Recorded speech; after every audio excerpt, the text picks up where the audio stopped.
Seguimos en Cosa Pública 2.0 y saludamos y agradecemos a Ana Carolina Chimiak, codirectora del Centro de Justicia para la Paz y el Desarrollo, que nos tome esta llamada. Queremos conocer el punto de vista de ella y de CEPAD, por supuesto, acerca de lo que han encontrado que ofrece el Registro Estatal de Personas Desaparecidas. CEPAD, como muchos que nos acompañan desde hace años saben, pues ha acompañado durante muchos años a muchos colectivos, a familias de personas desaparecidas, y es una de las organizaciones que habitualmente forman parte de las consultas que hacen los gobiernos del Estado cuando deciden convocarlos. Habían estado muy al pendiente de la presentación de este registro estatal. Ana Carolina Chimiak, buenas tardes, ¿cómo estás?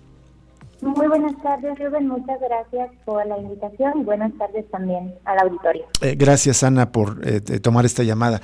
¿Qué opinión tienes, digamos, los principales puntos que has encontrado, favorables, desfavorables, de la presentación de este registro estatal de personas desaparecidas?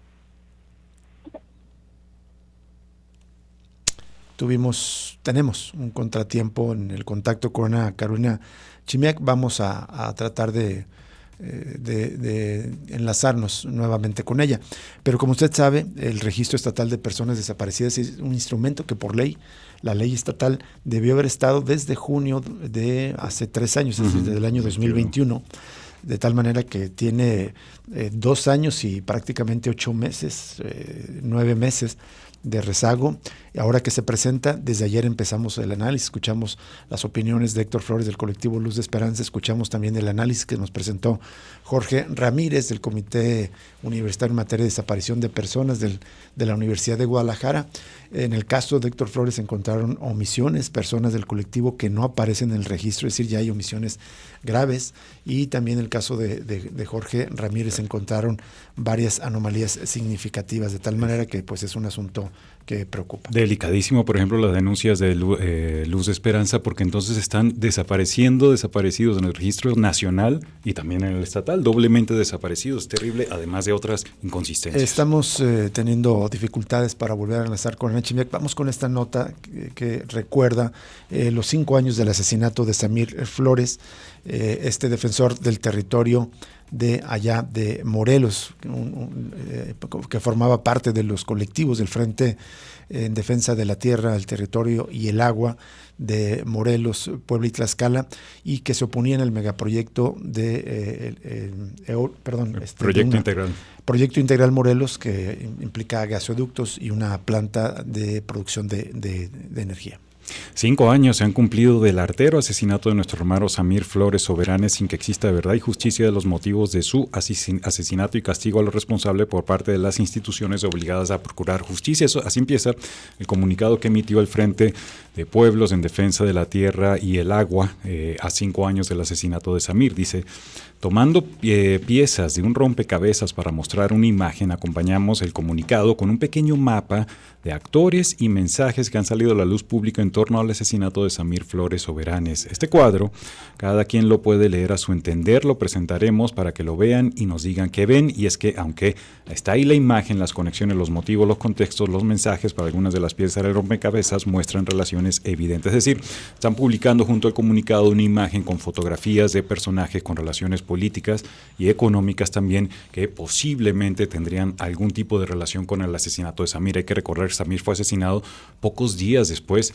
de mantener una reunión con encargados del gobierno federal en el contexto de ese proyecto integral. Fue señalado también este movimiento en algún evento público por el presidente López Obrador, supuestamente como conservadores porque se ponían al megaproyecto. Ya estamos de vuelta con Ana Carolina Chimiak, codirectora del Centro de Justicia para la Paz y el Desarrollo. Ana, ya estamos de vuelta contigo, gracias. Muchas gracias. Igual comenzaba a mencionar que pues hay obviamente cuestiones positivas a destacar, cómo es que es un avance en cuanto al cumplimiento de las obligaciones a partir de la Ley de Personas Desaparecidas, aunque ese avance viene o tal cual después de una omisión de no contar con este registro a nivel estatal hasta junio del 2020. Ana, me disculpo, te voy a marcar más bien por otra vía porque no tenemos buena señal. Vamos a intentar por otra vía. Volvemos ahorita en un momento contigo. Pues vamos a seguir leyendo partes de ese comunicado del Frente de Pueblos en Defensa del Territorio. Es sumamente grave el asesinato de Samir Flores porque se convirtió en un símbolo prácticamente de la resistencia contra los megaproyectos en el actual gobierno de López Obrador, pero también de las consecuencias fatales que pueden poner esos procesos de defensa del territorio. Se recuerda en este comunicado que en el mapa que están presentando los del Frente de Pueblos en Defensa se señalan 4 colores que son las líneas de investigación principales que el fiscal de Morelos planteó sobre el asesinato de Samir en 2019.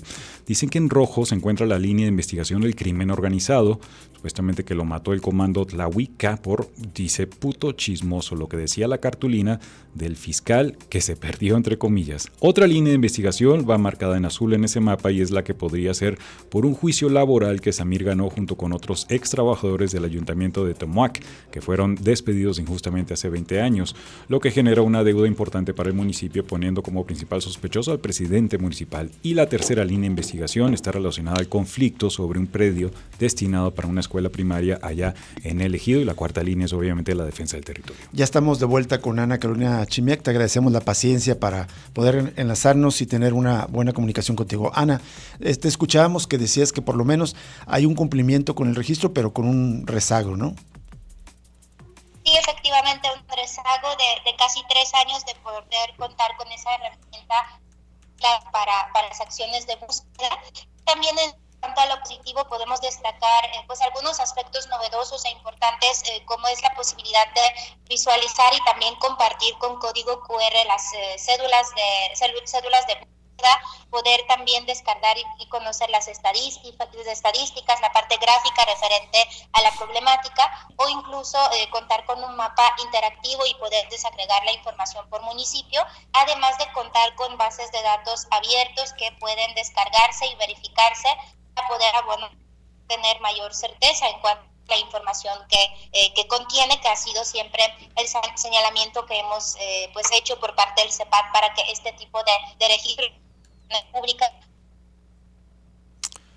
abiertos. Sin embargo, efectivamente hay todavía algunas de las preocupaciones o observaciones que hemos identificado para constituir los insumos para la mejora de esta base de datos, tanto el tema de la visualización de la misma plataforma. Estamos comenzando con la parte de personas y más allá en la parte inferior podemos los correspondientes a las personas que es la visualización de cómo seguimos con los problemas. Vamos a hacer un último... Otro intento, nos está fallando la tecnología el día de hoy. Solo para volver al comunicado, es sumamente importante el asesinato, recordar el asesinato de Samir Flores, porque no solo era defensor, era también comunicador comunitario en radios comunitarias allá en Morelos. Se trata de un defensor y un comunicador también social, digamos. La cuarta y quinta línea de investigación que tenía la Fiscalía, fíjense cómo es en pasado, era por motivos de la labor de Samir como comunicador indígena, justamente, y opositor al proyecto Integral Morelos, así como, dice el comunicado, ustedes pueden ver en la línea amarilla y podrían continuar de manera cíclica por casi todo el mapa, pero no es así porque la Fiscalía no ve nada de eso y no ha caminado nada de lo que ahí se ve. Es decir, no han avanzado las líneas de investigación que tienen que ver con las labores de comunicador popular indígena de Samir y sobre todo como defensor del territorio que se oponía al proyecto Integral Morelos. Dice, pareciera que las líneas de investigación sobre el crimen organizado, demanda laboral y conflicto de la escuela primaria fueron las más trabajadas por la Fiscalía de Morelos e incluso hay un detenido, recuerda, Javier N. Pero en la teoría del caso de la Fiscalía de Morelos, las 4 personas que probablemente son responsables de la ejecución material de Samir no forman parte del comando Tlahuica. Incluso 2 son de un grupo criminal y el detenido es de otro grupo diferente. La Fiscalía de Morelos presentó a estas 4 personas, pero sin decir los motivos por qué asesinaron a Samir, los cuales entonces están propensos a relacionarse a cualquier tipo de línea de investigación. Gravísima la denuncia. También dice que la línea de investigación del asesinato de Samir por su oposición al proyecto Integral Morelos y su labor de comunicador no fue explorada por 4 años y medio por parte de la Fiscalía de Morelos. En agosto del año pasado, la presión de los pueblos concretó la atracción de este caso hacia la Fiscalía Especial para la Atención de Delitos Cometidos contra la Libertad de Expresión por parte de la Procuraduría General de la República. Eso implica que se perseguirá la línea de investigación ignorada por la Fiscalía de Morelos, la participación de Samir en la lucha contra el Proyecto Integral Morelos y su labor como comunicador indígena. Nosotras y nosotres añadiríamos, dice el comunicado, en el contexto de una consulta ilegal impuesta por el presidente de la República, en donde la opinión pública de la región era importante y Samir era clave en la información y opinión pública que la gente pudiera tener al momento de emitir su voto sobre el megaproyecto, incluso organizarse. Hay que recordar que en ese contexto del asesinato también se realizó una de esas consultas, pero sumamente cuestionada por los pueblos, supuestamente para avalar ese megaproyecto. Y recuerda el comunicado, hay un hilo muy grande, claro y lleno de aristas en torno al Proyecto Integral Morelos y el asesinato de Samir Flores. Vamos de nuevo a la línea telefónica con Ana Carolina Chimia, que esperemos que ahora sí la tecnología no nos falle. Ana, te escuchamos. Comentaste, digamos, algunos de los puntos, digamos, reconocer el cumplimiento pendiente que estaba de la ley, algunas, digamos, herramientas amigables que tiene, como la base descargable, la comparación de casos por municipio, pero también encontrabas algunas observaciones pendientes. Sí, efectivamente. Estaba comentando que precisamente partiría del tema de la misma visualización de este registro, que es parecida a la plataforma del CISOBIT, que también se ha criticado de manera previa, que apuesta a visibilización en el primer lugar a personas localizadas y posteriormente en la parte inferior coloca a las personas desaparecidas, recordando lo que mencionaba antes, que es principal herramienta de búsqueda. Preocupa este tipo de diseño de este registro, de esa versión pública de registro, y de alguna manera también se coloca o se enmarca en esa perspectiva y esos discursos y narrativas que ha generado pues esta administración, de poder tanto mostrar el triunfo, éxito en cuanto a las acciones de búsqueda o en materia de desaparición, y por otro lado también de alguna forma pues no reconocer la problemática en su magnitud y minimizar también el número de personas desaparecidas. Por otro lado, sí, también señalaría... ¿Se escucha, perdón? Sí, te escuchamos bien, Ana, adelante, por favor. Gracias. Por otro lado, señalaría el tema de la actualización de este registro. Se nos ha compartido que este registro sería actualizado cada mes.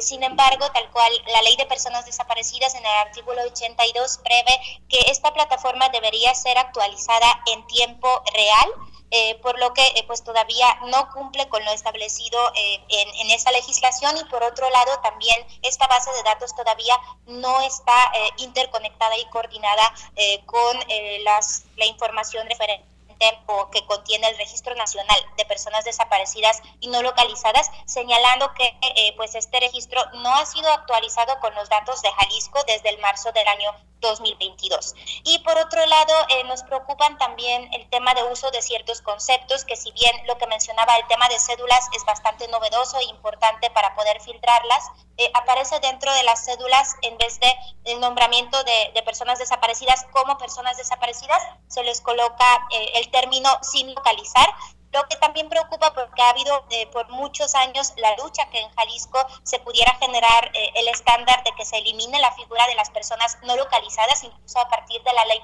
de Personas Desaparecidas, y pues preocupa colocar en esas cédulas de búsqueda en relación a las personas desaparecidas pues ese término o ese concepto sin localizar. Y también una de las cuestiones que podríamos resaltar es el tema de que dentro de esa plataforma en realidad falta la posibilidad de poder filtrar la información de acuerdo con ciertos vertientes o criterios, tal como por ejemplo funciona la plataforma del Registro Nacional de Personas Desaparecidas y No Localizadas a nivel del país. E incluso que no se pueda, por ejemplo, agrupar o generar esas búsquedas más diferenciadas, por ejemplo, tener información de las personas quienes pertenecen a los grupos vulnerables o históricamente discriminados, tal cual, para tener la información, por ejemplo, de personas desaparecidas que pertenecen a las comunidades indígenas, personas periodistas, defensoras, migrantes o quienes forman parte de la población LGBT y más, entre otros aspectos. Y finalizaría también con una de las cuestiones que nos ha preocupado, que detectamos a partir de esa base de datos que mencionaba que está abierta y descargable, ahí encontramos una categoría de cierre referente a algunas personas que están desaparecidas o localizadas, y nos preocupó que pudiera significar, y tal cual, ante la falta de claridad de metodología referente a esta base de datos, hay una especie de guión, pero no hay una metodología muy clara. Hemos podido ver que pues estos casos de cierre corresponden a 4 supuestos, tanto a los casos que son duplicados o que corresponden a otra competencia territorial que hace sentido porque tal cual o se cierra un caso o también se lo emita otra entidad federativa. Sin embargo, hay 2 supuestos que nos preocupan. Uno tiene que ver con tema de otro delito, si el caso corresponde a otro delito que no es competencia de la Fiscalía Especial en Personas Desaparecidas, que ahí queremos entender que pudiera tratarse de trata de personas, de secuestro, de personas privadas de la libertad, o más bien privación ilegal de la libertad. Sin embargo, en este sentido, pues al final seguimos hablando de las personas de quienes no sabemos sobre su paradero. Entonces también estas personas deberían, por ejemplo, tener un reporte ante la comisión de búsqueda y pues debería de permanecer esa búsqueda continua de esas personas. Y por otro lado también de la búsqueda por familia, cuando esta persona identificada, pero se realiza este tipo de búsqueda a partir del protocolo homologado de búsqueda, que es buscar ahora la familia para poder reintegrarse a la familia a esa persona que ha sido identificada, por ejemplo, entregar el cuerpo en caso de que sea una persona fallecida, y este caso no debería ser cerrado hasta que justo no se pudiera realizar este tipo de reincorporación y pues constatar esa constancia también de localización de la persona, ya que debería ser proceso permanente y continuado, y esto podría generar también pues ciertas preocupaciones a la confusión sobre estos datos o representar un riesgo también para manipulación, recordando que pues esas herramientas claves de búsqueda también lamentablemente en muchas ocasiones han sido utilizadas como unas herramientas políticas y en tiempos electorales también pudieran generarse ciertos riesgos al respecto. Sí. Eso es delicadísimo. Ana Carolina, te saluda Jesús Estrada. Solo una pregunta, entonces, ¿estos datos son muy vagos y no permiten, por ejemplo, avanzar en lo que sería un análisis de contexto que se supone que deberían estar haciendo en la Fiscalía, pero no hemos visto muchos resultados? Pero este registro debería aportar información, como comentabas, por ejemplo, desapariciones de grupos vulnerables específicos, o incluso pienso yo en colonias o en partes de la ciudad donde hay una alta incidencia de desapariciones. ¿No están permitiendo o arrojando información para tener un análisis amplio de la crisis? Sí, efectivamente, claramente es información que todavía no queda completa. Faltaría justo tanto la información más precisa, por ejemplo, de los rangos de edad, porque también son cada 5 años el rango de edad, no se coloca la información específica. Se nos ha explicado que eso se hace para no identificar específicamente a las personas, para también proteger los datos personales. Sin embargo, tanto esa información de colonias, como mencionas, de los grupos vulnerables, de rangos de edades, cada vez información más específica nos permite generar pues acciones o políticas públicas que pudieran ser aterrizadas ante pues la situación que enfrenta la problemática de desaparición de personas, y tener pues esa información precisa que nos sirve para analizar el contexto, pero justo generar esas acciones de búsqueda pues muy orientadas y muy específicas ante pues esos distintos grupos o grados de vulnerabilidad, o pues los terrenos o regiones que están con más riesgo a poder volverse en estos lugares a víctima de desaparición de personas. Se nos ha comentado también que este registro es una primera fase que se va a desarrollar, que se va a incorporar también más filtros y más información al respecto. Sin embargo, preocupa porque, como mencionaba al inicio, son casi 3 años después a partir de la aprobación y entrada en vigor de la Ley de Personas Desaparecidas. Obviamente se espera que pudiera innovarse y que esa plataforma pudiera también pues crecer y compartir la información cada vez más creíble y segura. Sin embargo, también pues nos preocupa que estos avances pudieran ser frenados por la coyuntura electoral, claro, y también pues por esa resistencia también que hemos compartido a lo largo de años de compartir la información de manera clara y segura. Sí, gracias, Carolina. Ana, muchas gracias por atender esta llamada. Una disculpa por los inconvenientes en la conexión, pero si nos permites luego luego agendamos una entrevista, si es posible presencial, para de manera más detallada conocer un análisis completo y a fondo de parte de CEPAD del registro estatal. Por ahora te agradecemos esta entrevista. Muchas gracias y también muchas gracias por la paciencia. No, al contrario. Y por la comprensión de la situación. Así Una es. linda tarde y aquí al pendiente. Igualmente, Ana Carolina Chimiak, buena tarde. Vamos a una pausa y regresamos con más información en Cosa Pública 2.0.